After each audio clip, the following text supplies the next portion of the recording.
welcome Joshua Masson to our second candidate interview. My name is Matt Marquardt. I am the publisher of NorthIowaToday.com, local news. And one of the things we're doing once again tonight is interviewing our city council candidate. Joshua Masson is with us. He is running for at-large council, and the election will be September 8th. And Josh, September 20th, sir. September 20th. I'm getting it. See, I'm talking to the county guys. They're November 8th. You guys are September 20th. Time's ticking down. It is, yeah. What is it, a couple weeks now, right? Yeah, you can technically go vote today. I mean, it's absentee ballots available to vote today. That's awesome. So, Joshua, you ran before, so you're not so much of a novice at this, and you're doing some door knocking. Absolutely, yeah. I like to get to talk to people. I'm kind of a people person. I love to see what people are talking, what people are thinking, new ideas. You know, a lot of times people give me new ideas, something I didn't think about, a different perspective. I like to understand everything. So sometimes I ask people questions, they ask me questions. Sometimes I ask them questions back because I don't understand their position, but I want to understand it, that kind of stuff. And I just being honest with people and telling them, you know, if this is what I'm about, and if you think that's the person for you, then come on and vote for me.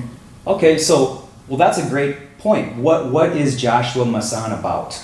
Well, I mean, I've been going to city council meetings I go to every city council meeting. I've been going to every once for the past year and a half. We've seen you. Anybody that's been to one can see me. I talk when something needs to be said. I don't speak just to hear my own voice. If I think everything's pretty good, then I let it go. If something needs to be said, then I'll get up there and say it. And so, you know, when the time came for the position to be open and somebody needed to run, I felt like I was the best candidate to fill the position. And so I didn't start out to be a citizen's advocate. I started out just going for my own information. I felt like I wanted to know more about the inner workings of how the town works, how things get done, how things get decided, what new has come to town. And I discovered that going to city council meetings was the way to figure that out. So I started going and I figured, yeah, this is great.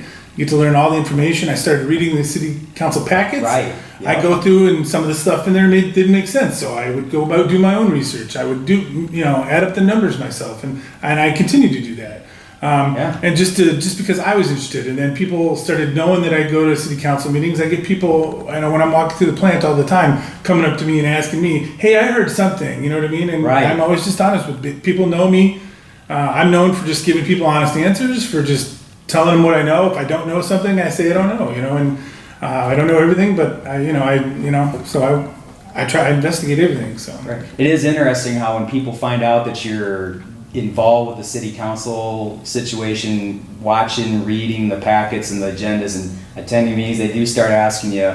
I've been stopped and asked questions too. So I think it happens to everybody that when you start seeing them at the meetings, they recognize you. So, well, tell me about your experience knocking at the doors, Joshua. You just finished telling us how you're knocking at the doors and you're hearing some give and take. Well, what's like a current theme? Like what's a common thing? Well, it's a wide range of responses. I've knocked on a lot of doors, and there's ranges from nobody home to somebody home but they don't answer the door. You can see them, but they don't answer. That's perfectly fine. Yeah. To people that answer and they say, "Well, I don't vote," which is interesting in and of itself. And then there's people that said they don't really follow politics, and I still like to talk to those people. And I know I don't really check. I haven't been going to the houses.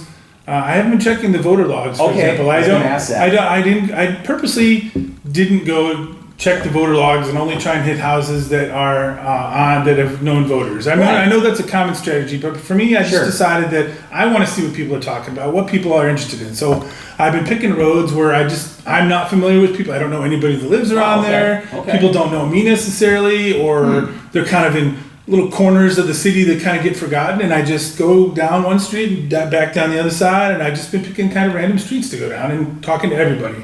I knock at every door, you know what I mean? And that's just... And so it's been definitely a wide range of people. And I know maybe it's not the most efficient way, but it's just the way that I like doing it. You're diving in head first. You're going after it. Yeah. And I looked at the list and everything, but I'm hoping that some people I've talked to decide to become voters because I talked to them. I think it's honorable and respectful to hit the doors and see who you can round up and maybe get some new voters, some people involved in the process, right? Yeah, and there's definitely some people that are very interested in the process too out there. There's people that I've talked to some people for. One thing I haven't mastered yet is learning the art of walking away at some point. I like to talk. I'm a talker, and so they brought you into the table, the kitchen. Yeah, no, I've gone out on people's back porch and listened to the babbling brook and talked for half an hour before when people are just as random. And then some people will answer the door, but they won't take literature. There's some people that. They're watching their kids, so they invite in. I've had people offer me to offer lunch. You know what I mean? And I'm usually good to go, but I mean, just a lot of random responses, and it's great. I love meeting all kinds of different people. It's just interesting. Yeah, and so you did mention earlier when we were prepping for the interview that one of the things they are talking about the prestige thing still a little. Yeah, they are. I'm honestly surprised by how much they are talking about it. I know that it was a big issue, and it's still it resonates with a lot of people still. But I'm honestly surprised about the energy people are still having behind it, and I still worked up. And I understand why, because it's not because it's over. It's not just about prestige anymore. Sure. Now it's more about what it means or what the next thing means or whatever. And so they're not really concerned about prestige, but it gets them talking about business development in general, expansion, population growth. It gets them talking about all those things. In other words, it opened up their minds to other things, even like the process of how the government, our city government's working. They're talking about what's next. Mm-hmm. And that's one of the things we were talking about.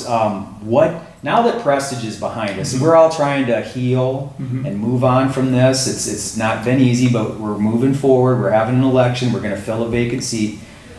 What is next? A lot of people say, Joshua, that the downtown 5-point Renaissance plan is the big thing. That's our next old big thing. That was the big thing before the pork plant. Now it's back in the forefront. What are you hearing? Is it going to happen? Are we going to get that hotel? Well, I am genuinely excited about the downtown revitalization. I really do honestly hope it does happen. Sure. Even if, to me, it's not about an ice rink. To me, it's not about the hotel. It's about investing money in our downtown and making stuff that people want to come here for or stay here or visit here for or whatever. Sure. It's better than what we have now. It certainly is. The mall's not doing anybody any favors right now. At least this does something different for it. I say if you don't know what the next best thing is, try something. Trying nothing is certainly not working. Sure, right. So I like it. I have some concerns, and I've brought them up many times, and I'm hoping there's to me there's two big points that could still sink everything. Right. The hotel doesn't happen, which. I really do hope it does, but I have some concerns about it happening. We had some postponements, and it's okay. Right. My bigger concern is the fact that we have to sell the mall, and I hope somebody buys it. But more importantly, I hope somebody with local ties or local buys it.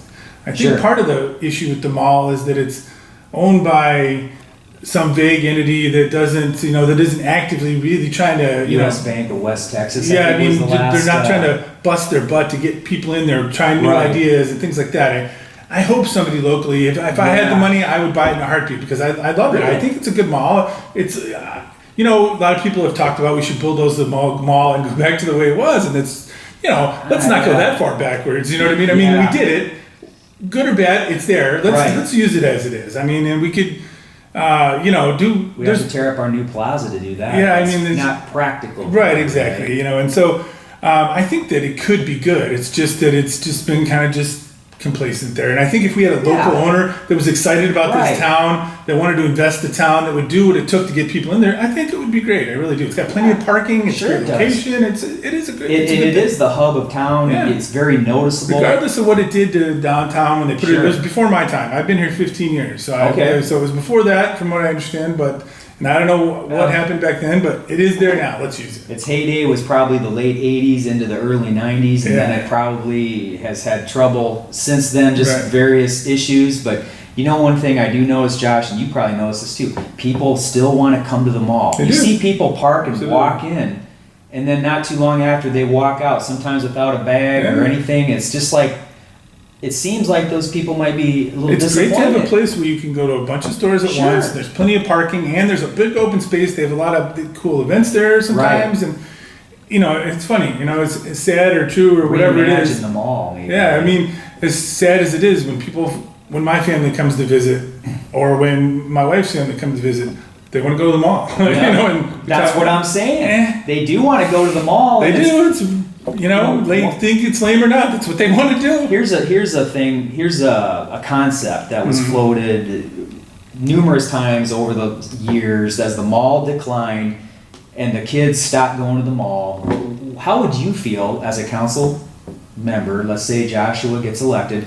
Would you be in favor of looking into like turning a wing or a section of the mall into like a teen area, maybe a place that teenagers can come and have things to do, movies, bands, food, pool? I would love to see any more creative outlets we can have in town. And, right. And I don't know if that idea specifically, we certainly could look at it, but like I said before, I would love to try something. That's why I like these downtown revitalization, because we're trying something. Right. And sure, it's costing us money, but we're getting a hell of a deal on it with with all the other grants and stuff. And so let's try it. It's not going to be worse than it is now. And so, the teen center, sure, we could try that. Yeah, I mean, if it really made sense. A brainstorm, something that other smart people have thought of and advanced it. Yeah.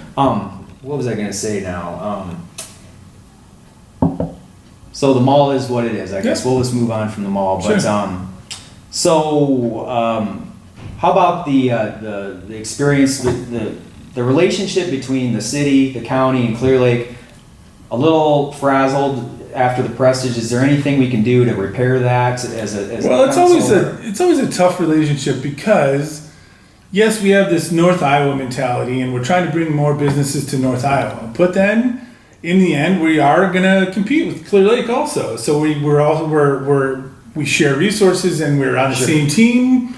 But we are competitors in the end, and so when businesses come here, that way, isn't it? Yeah, and I know economically there's a lot of back and forth, but there's something to be said for in our backyard too. I mean, I'm grateful for McKesson, for example. I think it was a great catch for North Iowa. I do. Sure, it would have been great to have here in Mason City, for example. You know what I mean? Have you heard the rumor that they want to bring some type of a new development to the 43rd Street area? There's some development that is rumored to be that they're recruiting to come out there. Have you heard about that? You hear rumors all the time. But I mean, I'm a facts guy. I'm a programmer. And so whenever I hear something, the first thing I do is research the heck out of it. I'm not a gossiper. I don't. I like to hear everybody's ideas, but then, like I said, I read the council packets. I read everything, but then I go do my own research. I figure it out. I'm a very smart guy. I can figure this stuff out. I can find anything on the internet. Here's a question I asked your. And then you look at when you research something, you look at here's the information, but then you got to look at who says it. And where is their money coming from? So there's layers. A lot of people just go that one layer deep. They do a Google search and, oh my God, here this is. You got to look at, oh my God, but then who is this? Now you got to research them, go down the rabbit hole a little bit. Right. Where do they get their money from? And certainly, you got to. There's a little more involved in research. You know what I mean? And that's what I do. Absolutely. Yeah. I asked your opponents, one of your opponents, Paul Adams, during our interview, previous interview. What would you say to bringing in Mason City's own economic development person that would work from City Hall, that would be our cold caller, our gopher that chases and calls and works just for Mason City, that might work in conjunction with the corridor? Like I said, that's a tricky line. I don't know that I'm qualified to answer that question right now. Fair enough. Sure, I think that we could look into it, but we definitely have forged some relationships that I think are important and that are valuable. Right. And whether that's a good idea, I honestly don't know that I'm qualified to answer that at this point. I asked because there's a city of Johnston, which is up. Yeah, no, I saw what you mentioned about that. Yeah, they have hired their own economic development guy. And I think in a gal, whoever, just somebody good that's actually working in City Hall. And they are just out working for that community to drum up more just bring it in. And I think what that comes down to is that Des Moines is a big area, and Johnston feels that they have a slightly different mix and focus, and so they want somebody that kind of more focuses on their issues. Certainly. And so we would have to look at our relationship, go, okay, are Mason City's objectives the same as North Iowa's objectives, and really evaluate that. Okay. And certainly wouldn't shut down the question, but we could certainly look at it. But I don't have any opinion one way or the other. Okay, right, because are city council members really economic development experts, or do they just? And maybe that's a question.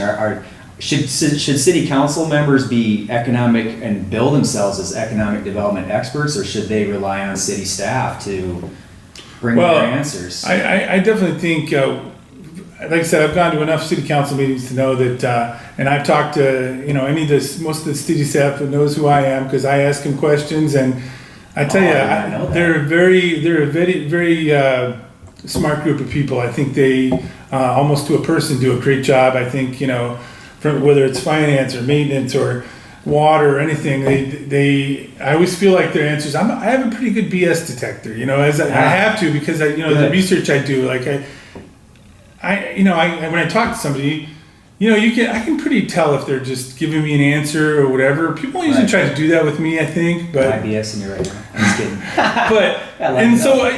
I feel like I get. If you really talk to them, they're friendly people, and I feel like they give honest answers, and they really do try hard. And I think that most of them are very good at what they do. The city council comes from a variety of backgrounds. I mean, I think that if the city really had some issues that related to real estate, maybe Brett would be a good. He knows what he's been doing. He's been doing it, and presumably he's good. And so maybe tap his resources. But if they're talking about rocket science, go talk to a rocket scientist. You know what I mean? You'd be the closest thing up there. I don't know about that, engineer, but yeah. All right. But sure, there's things that I'm good at. And you served in the military, correct, Joshua? Yeah, I was a demolitions instructor, combat engineer.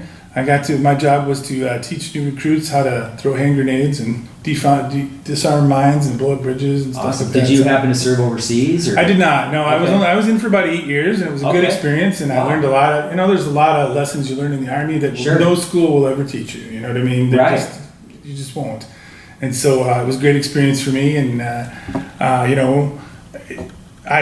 went other paths, but I have nothing but fond memories from being in the Army. And you're come out of Michigan, is that correct? I moved here from Detroit. Yeah, I was I do factory automation and things and programming and robots and that kind of stuff. So naturally, that's where I was an independent contractor there, and I went on a little disillusioned with Detroit and whatnot. And then I got a contract to put some automation in at Curry's. And I tell you what, from the day I moved here to Iowa, I was going to be here for 3 months temporary. Really? And from the day I moved here, I remember the day I moved here. I fell in love with this town, and I fell in love with Iowa. I did, and I knew it was going to be more than. I knew I was going to be moving here. I did. My 3 month contract was up. I saw a lot of potential here in this town, and I said, hey, you need somebody like me on staff, and it's been a great move for me. 15 years later, here I am. Yeah. It's been a great move. So you've been here 15 years. You recently married, is that correct? Yeah, I got married 2 years ago. Okay, pretty fairly to recent. a girl from Cedar Rapids. Yeah. Okay. She's been great. She moved up here with me, and awesome. we've been doing great. Awesome. Well, Joshua, I think we've had an outstanding chat. I think the people of Mason City have gotten to know you better than they did before this interview, I hope. Why don't you take this opportunity to tell the voters, and I'm a voter too, so tell me, why should we vote for Joshua Masson? Well, I mean, just in a nutshell, to summarize kind of a few things I've said already, is that, look, I've been going to city council meetings for a year and a half. I go to every meeting, I research everything, I already do the work, I know all the issues, I've been doing it, I'm not anybody's friend or anybody's enemy. I'm already doing the work. I feel like I'm the most qualified. You get nothing but an honest answer from me ever. I mean, I take everybody's phone calls. I answer.